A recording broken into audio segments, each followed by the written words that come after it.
fiction, science fiction, horror, fantasy, crime, LGBT, thriller.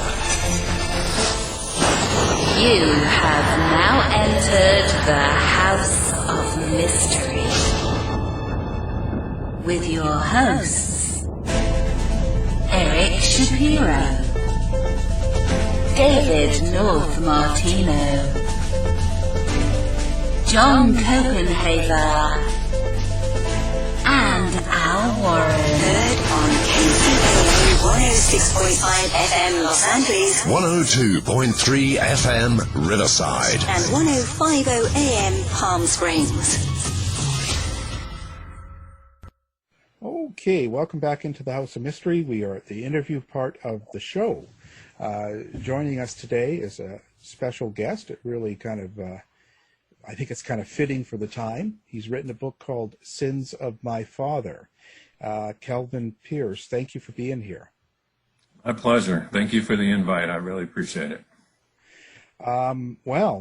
This is a very personal story to you. It's kind of your history. So, what made you want to go public and put out a book and talk about your upbringing? Well, there's a lot of reasons, actually. You know, I kept this story of mine locked deep inside me for many, many years, and I probably didn't really start telling people, like friends or acquaintances, who I was in relation to my father until I was well into my 30s. And when I did finally start telling my story, I almost universally got the same reaction, and that was, wow, you need to write a book. And I just blew that off for years and years and years.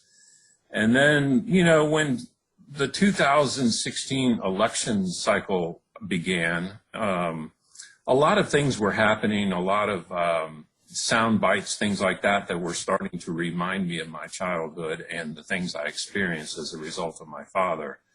And it just got me to thinking again. And so I started talking to a friend of mine who was a member of my Rotary Club, and they invited me to address my Rotary Club and tell my story. And when I told my story, I was really astounded by the response that I got. I actually had many people in the audience that were crying. Several came up to me and told me how powerful my story was, and they again said, you need to write a book. But probably the most pivotal moment was what happened in Charlottesville in 2017, when I witnessed those people marching and what they were saying. It took me immediately back to my childhood, and I was just like, I was astounded. I really guess I had been lulled into a sense of belief that racism in our country was healing. But it was obvious that it was actually going in the other direction. And that's when I made the decision that I really need to write a book and get myself out there, start speaking, and start offering some sort of antidote to what I saw was happening in our country. You know, I was going to say, so when you were growing up with your father, William Pierce, did you even have an idea that you guys were different than the rest of a lot of the country? Or like what I'm saying is, you know, his idea behind the Turner Diaries and what he believed and how he led his life, did you think that was normal? To a certain degree, I did. I mean, you know, the abuse, the psychological, mental, and physical abuse that I was receiving. I mean, by the time I left home, I thought that was normal. I didn't know anything different. But at another level, I also knew that there was something very different because, you know, as a kid, I was being beaten up by neighborhood kids. I was being called Nazi all the time.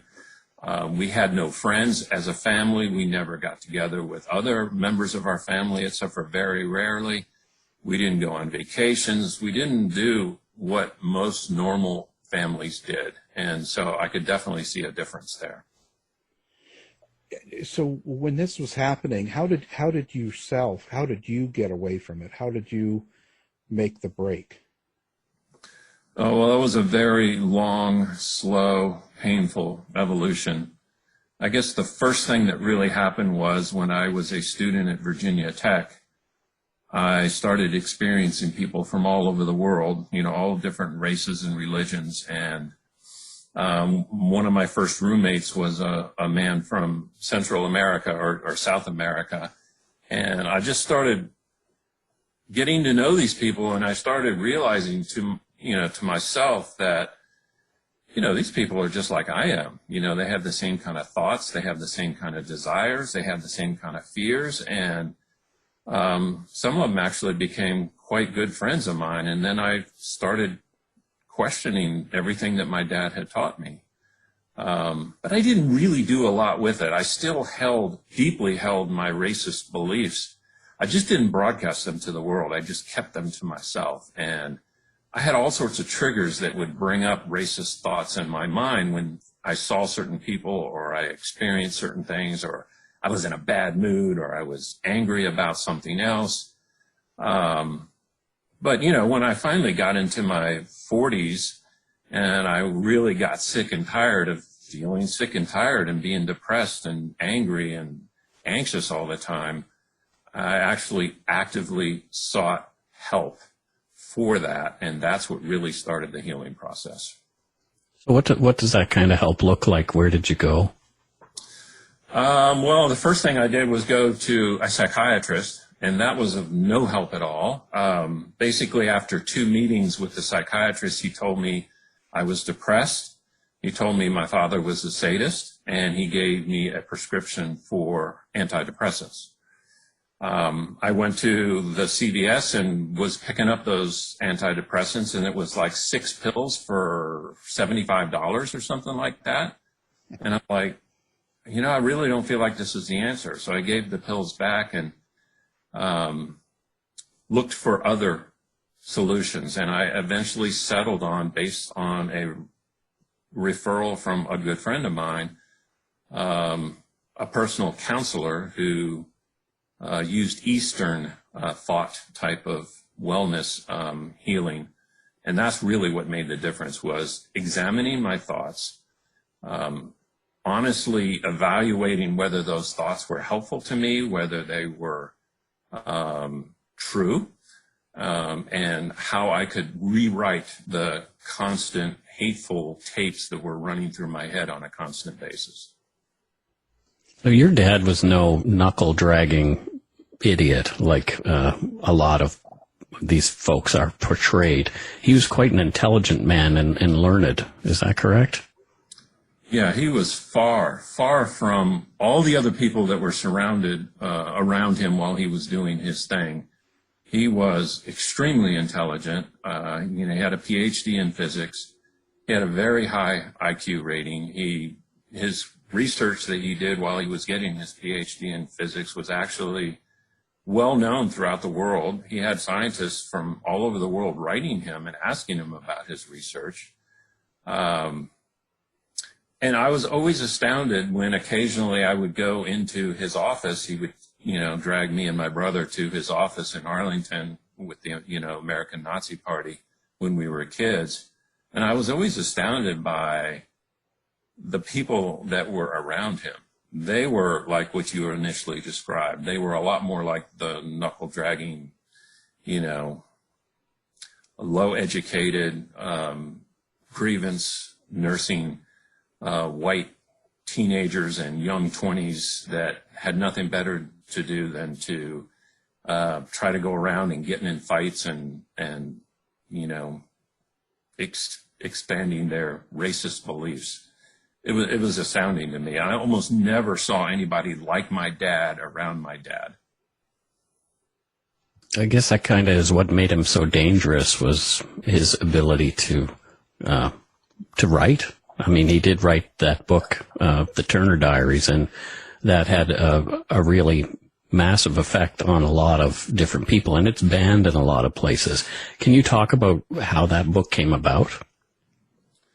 Well, that was only a fraction of the writing that my dad did. I mean, he wrote volumes and volumes, but probably the most influential early part of his writing was a monthly magazine or newspaper that he would put out called Attack.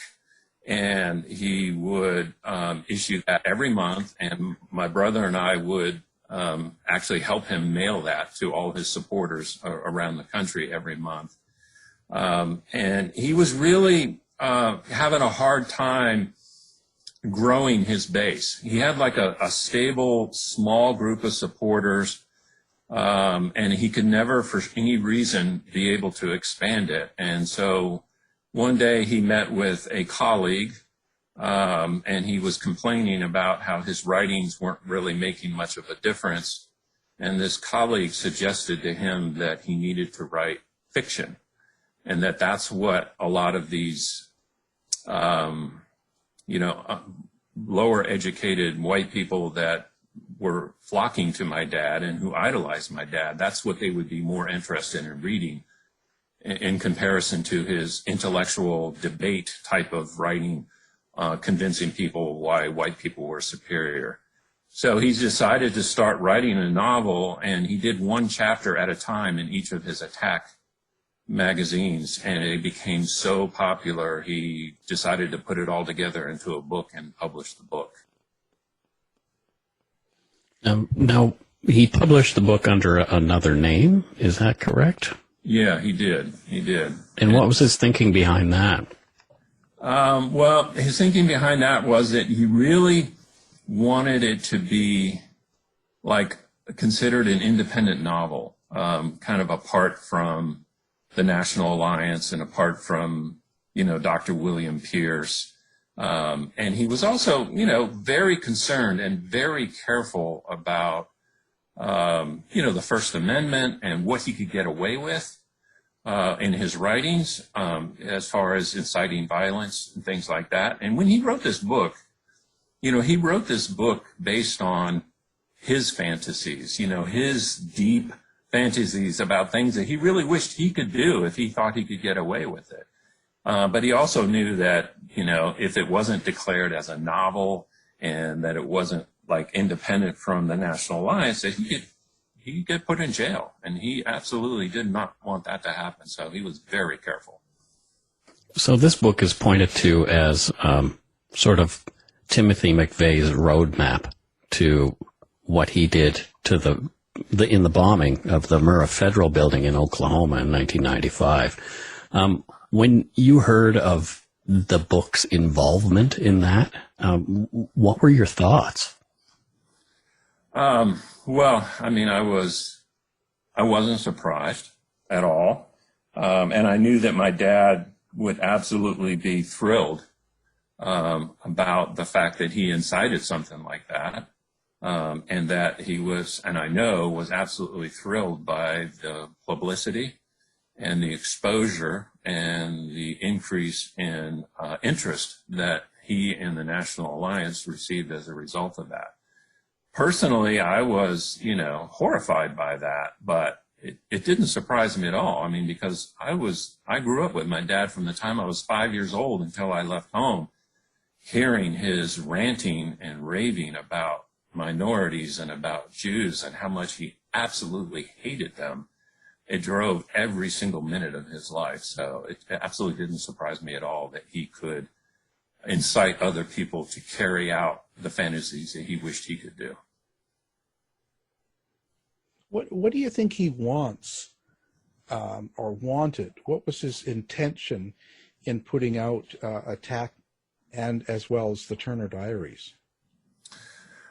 Well, when he was writing Attack, he was trying to get intellectual people more like him educated to what his beliefs were about the white race and the dangers to the existence of the white race as he saw it, and hopefully to the point where they were willing to come out of the closet and actively support him.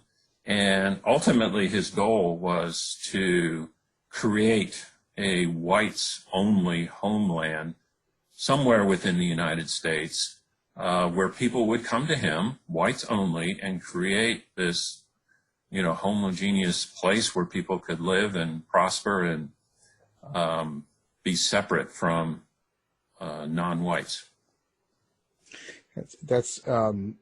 Do you feel this is what's happening in the last 4 years? Do you feel like that's sort of the direction the country is headed in? No, I don't. I think for the last 4 years, what we've seen basically is a demagogue running our country using division as a tool for his power and for his delight.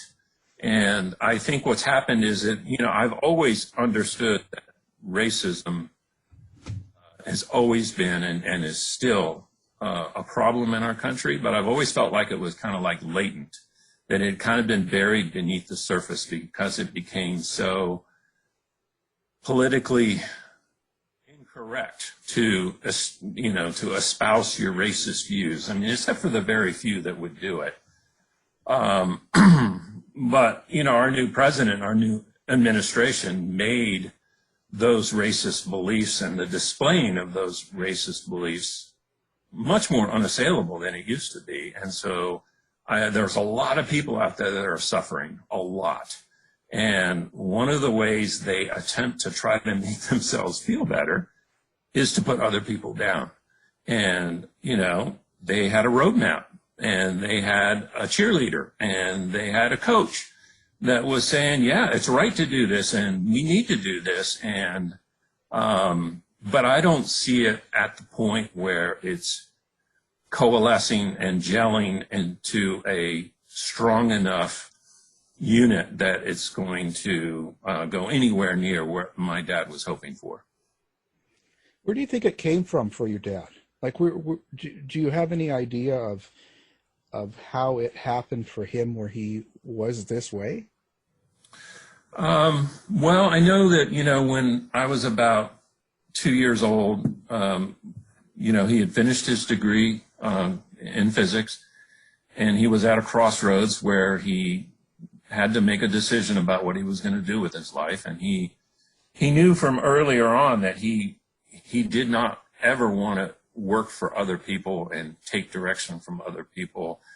But of course, my mother was pressing him to cash in his value as a PhD physicist, which at that time in the 60s was very valuable in this country.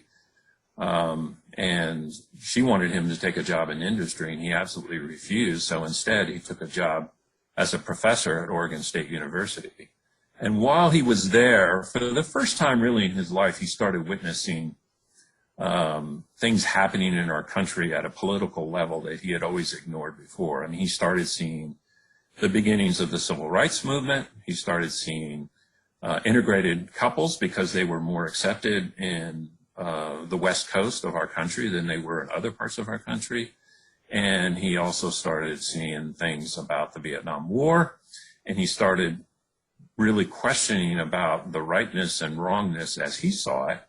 And that led him to start doing a lot of reading. And some of the stuff that he read was about government, about European history, about communism, the Bolshevik Revolution. He read Mein Kampf, and he started formulating beliefs for himself. And the core belief that he formulated was that the Jewish people were responsible for all the ills of our society. And it kind of grew from a small ember into this giant mushroom cloud of hatred. And he just took it and ran with it and decided that that was going to be his mission in life, was to do something about that. So you mentioned your mother and how she wanted him to be, get into his being a physicist. How did she react to his direction? Well, she was horrified. When it first started happening and she started realizing what was going on, she was absolutely horrified by it. But she also very much believed in her marriage vows, and she was also afraid. She was very afraid. She had 2 young twin boys, and she didn't have a job, and she didn't feel like she could ever really have a good paying job. So she completely relied on my father for income. And when it came to the point where he decided that he was going to quit his job and move to the East Coast and join the American Nazi Party, he basically looked at my mother and said, "You coming with me or not? I don't care what you do." And, now, not now, but a few years ago before she died, she said she wished she had made another choice, but she said she decided to go with him because she was afraid that she wouldn't be able to make it on her own with two young boys. So she followed him to the East Coast, and it just went downhill from there. How is it now with your family? Like your mother's passed, is your twin brother still alive? He is. Yes, he is. And he's doing well. He's not nearly as outspoken or doesn't necessarily share all the same Eastern-leaning wellness views that I do, but he didn't seem to, how should I say it? He didn't seem to be as negatively affected by our upbringing as I was. He didn't come out of the house as depressed and anxious and messed up as I did. So I'm taking it that when you guys went and joined the Nazi Party, or your father did, you probably would have been in some of the meetings, and your friends would have been leaning toward being, a Nazi or in that sort of framework. So now that you pulled away from that, have you got anybody remaining from the old days? No. And I had no friends back then. I cannot stress enough how absolutely isolated my family was from others because of my dad's actions. I mean, when he joined the American Nazi Party, and then he started selling guns to other people, and he actually wrote an ad in the newspaper, and he labeled that ad for selling guns as guns for use as Negro control equipment. My neighbors found out about that. We were absolutely shunned. I didn't start making friends until I was in high school, and I started breaking away from my father. And at that point, nobody knew who my father was, because, he had kind of gone through his initial bad press stage. And the time when I was in high school, the National Alliance really was nothing. They had very few supporters. They were barely surviving, and he wasn't written up in the press much at all. After I wrote this book, I've had many of my high school friends contact me and like, "Oh my God, I had no idea what you went through. I had no idea what you were going through when you were a student in high school." And the only people from the Nazi Party we associated with was like one guy that was a good friend of my dad's, and we went to his house maybe once or twice, and that was it. We never interacted with other people. Wow, quite a young life. How do you see yourself now? This is a good question. Definitely on a path of healing. I'm really excited about, what I have learned and the benefits from what I've learned. And when I wrote the book, I didn't really write the book to sell a lot of copies. What I really was hoping was that I would get some exposure, and then I would get invitations to speak. I felt like that was my most powerful opportunity to reach out to other people and to offer them hope and to answer their questions about how they might overcome some of the feelings that I was experiencing and thought processes and things like that. But of course, COVID derailed all of that. But I'm hoping at one point, if we get back to a more normal society, that I'll be able to go out there and speak and reach out to people and offer them some hope and some guidance on how they could experience their own healing.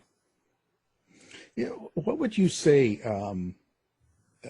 with all of the distrust, the conspiracy, and all of the negativity on? It's easy to fall into this category. It's easy to hate others, I guess, because of color or race, or blame others. It's sort of something that we've seen an increase in, especially politically, and the following. So what would you say to someone like that? Like, how would you direct someone that was, let's say, on the fence? Well, I guess the first question I would ask them is, does the way they feel, does that hatred really feel good? Does it really feel good? And if it doesn't, then why not examine some alternatives? I mean, I see hate as kind of like a drug. It's like this initial adrenaline boost that you get when you momentarily hate somebody else. You momentarily put yourself above them, which makes you feel better about yourself momentarily. But it's just like a drug. You get that initial high, and then it wears off, and then you need more and more and more. And ultimately, you end up just feeling terrible. And hate is the same way. And so, ask yourself, does this really feel good? Is this really who I am? And is this really what I want to be about, is hating other human beings? What do you hope people get out of your book? So someone picks up your book, they read it, and what do you want them to walk away with? Well, what I would like for them to understand is, again, that there is hope. And I think probably the most powerful thing that you can do is to truly learn about the nature of your thoughts. And I think that in our society right now, that we have a rampant problem with mental illness. And, that mental illness comes in various degrees. And, it's something that we as a society do not address. I mean, I actually believe that we should be, from the time kids start elementary school, we should be teaching them about what wellness means and what it looks like, and how you can actively choose your thoughts, and to feel better, and to not allow really bad feeling thoughts to control you and to consume you, and that you have a choice, that you absolutely have a choice. So many people out there don't feel like they have a choice. They don't have real hope. And so they choose hate, or they choose fear instead of the opposite, which is love. How do you remember your father now?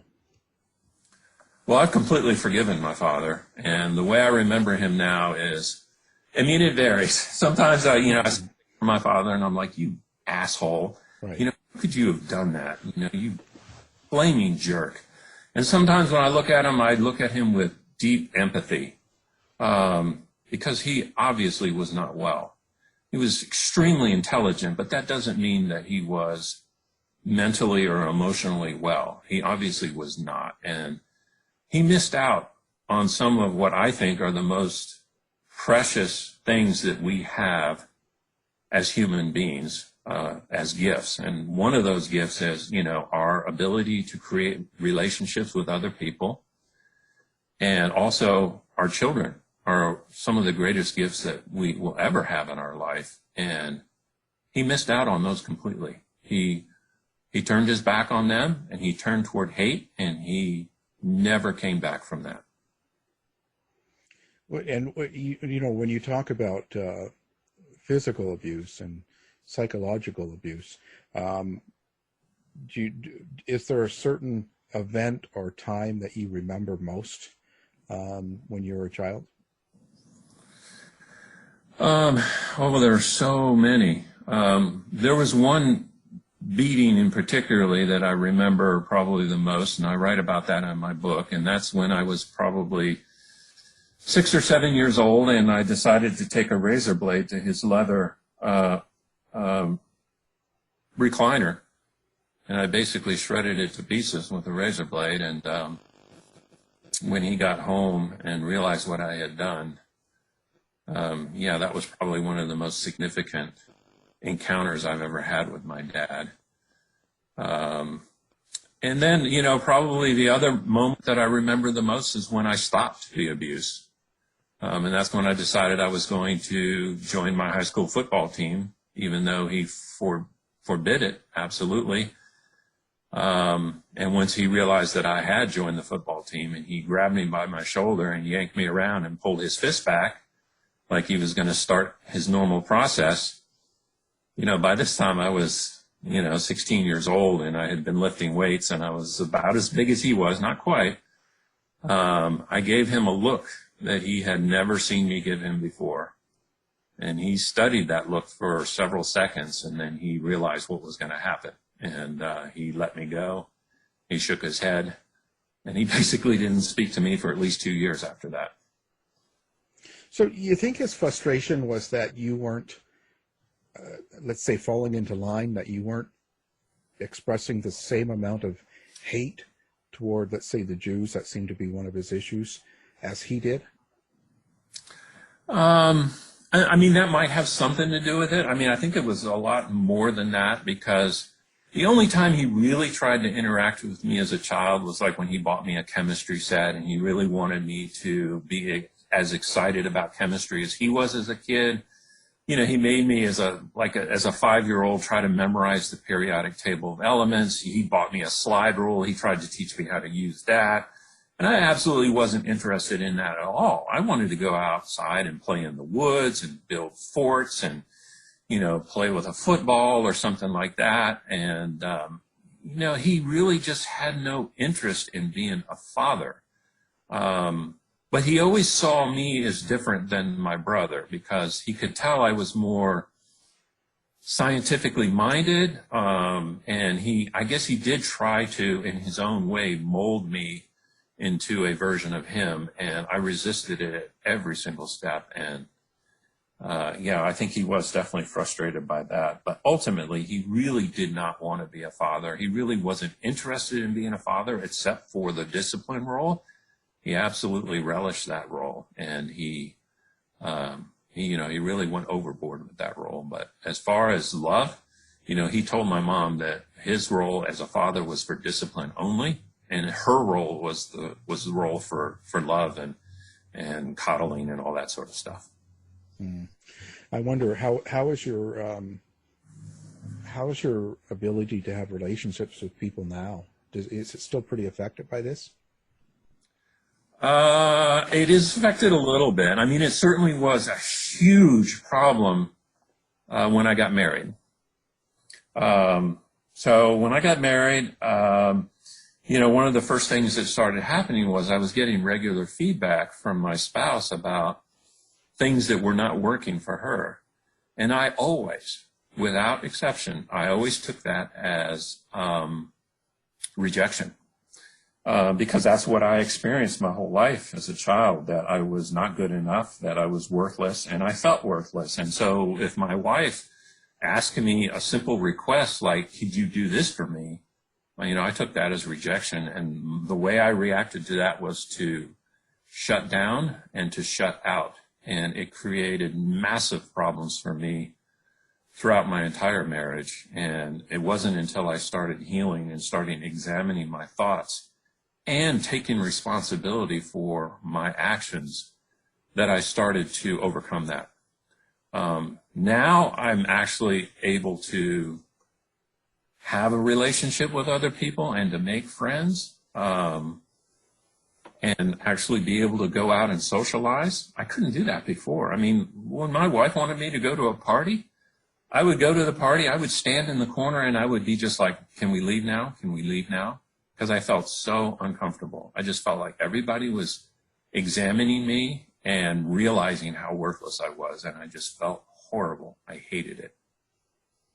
I wonder if that's it, when you see people like the people that were marching in Charlottesville there, and do you think they feel the same way? Do you think that's sort of a key issue with a lot of these nationalists or supremacists?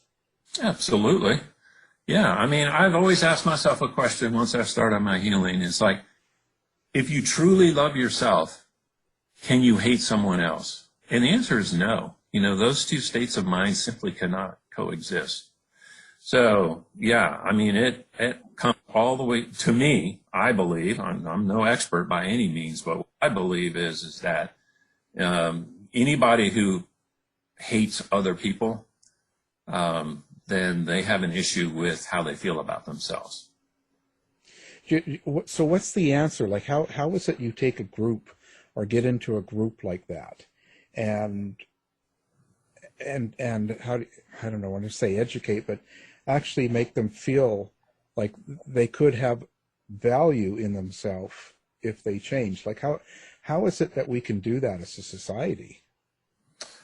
Well, I think that there's many different ways to do that, but one way is to address how we feel about ourselves and our feelings of unworthiness. And, you know, a lot of that comes from messages from our parents and from our teachers and from our peers.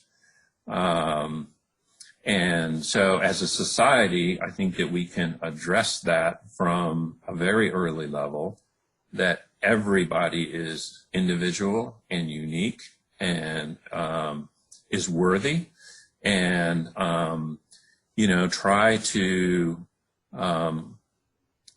get people to look at themselves beyond just themselves, so that they don't feel completely separated and isolated, that they feel like they're part of something bigger than themselves. That's one of the main reasons why, you know, there's so much of this fear and anxiety and unworthiness feelings, is that a lot of times we just feel all alone and that we're not part of anything else. And one of the reasons why people might join a hate group or, you know, something like the Proud Boys or the Oath Keepers or something like that, is because they want to be part of something that's bigger than themselves. And I don't think that's a good choice to join something like that, but that's one of the things that they're attempting to do. And if we give them something else, like, you know, let's look at the human race and look at how we're all connected to each other and how we're really not as different from each other as a lot of people think we are. I think that's how you lay the initial, you know, steps for a different way of thinking and a different way of looking at other people. I think one thing you said earlier was that, you know, you're trying to get over hearing all the bad tapes in your head about yourself or what you think, and that. Do you think things like that, when we keep saying bad things in our mind about ourselves, does it also cause you to do things out of habit, maybe? Oh, absolutely. Absolutely. It certainly does. And, you know, that's one of the first things that my counselor told me was, you know, we are going to rewrite those tapes that are in your head, because you have a lot of really awful things that you believe about yourself, and it's not true. And it's something that, of course, I was taught from a very, very early age, and I truly believed that I was worthless and that I was no good. And I think there's a lot of people out there that, even though they may not consciously think about that, subconsciously, that's what their belief system is. And once you start evaluating that and really looking at it and checking it, that's how you start to affect the healing. Wow, pretty amazing story. Have you set up a website or anything so people can get in contact with you, or are you not really looking for that? I have not. My email address is in the book.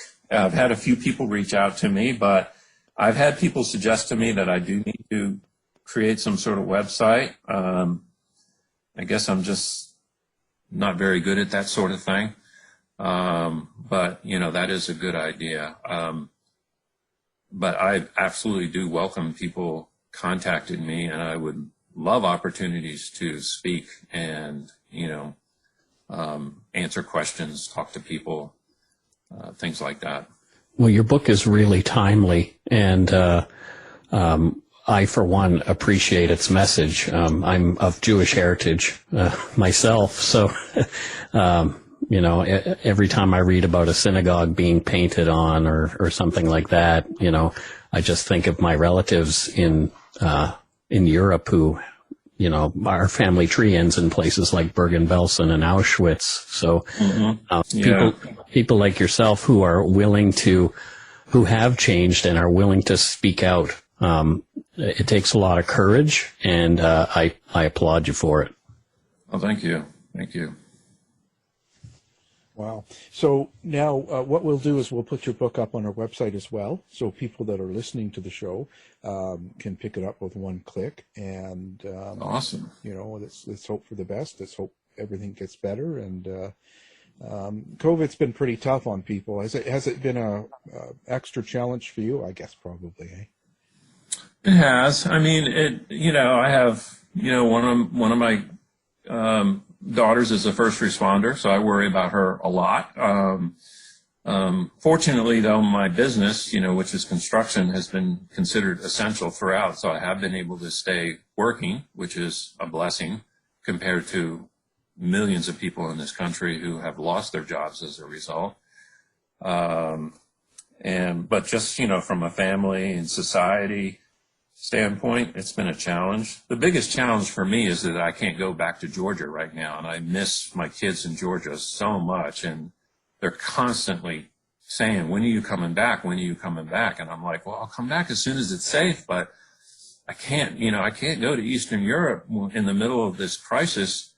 And, the Georgian people, they love me, but they won't let me in their country because they know I come from the U.S., which has a out of control COVID situation. So that's the hardest thing for me right now, is I'm constantly thinking about my kids in Georgia and just waiting for the time when I can go back and visit them again. Yeah, the whole COVID thing has kind of jumped in as part of the, conspiracy, and part of it adds to the fire, doesn't it? It does. It does. Yeah. Wow. It's, an absolutely real thing. I've had friends in Georgia and Eastern Europe who have died as a result of this. I've had one of my relatives die as a result of COVID. And so, yeah, it's like surreal. It's like, when is this nightmare going to end? Yeah, all in at once. Wow. The book is called Sins of My Father, and it's Growing Up with America's Most Dangerous White Supremacist. And our guest has been Kelvin Pierce. Thank you for being here, Kelvin. My pleasure. Yeah, much appreciated. To find out more about our show, guests, or to listen to past shows from our archive, please go to www.houseofmysteryradio.com. Show's over for now. Was it as good for you as it was for me? Well, good night. This has been a production of Something Weird Media. I'll be back.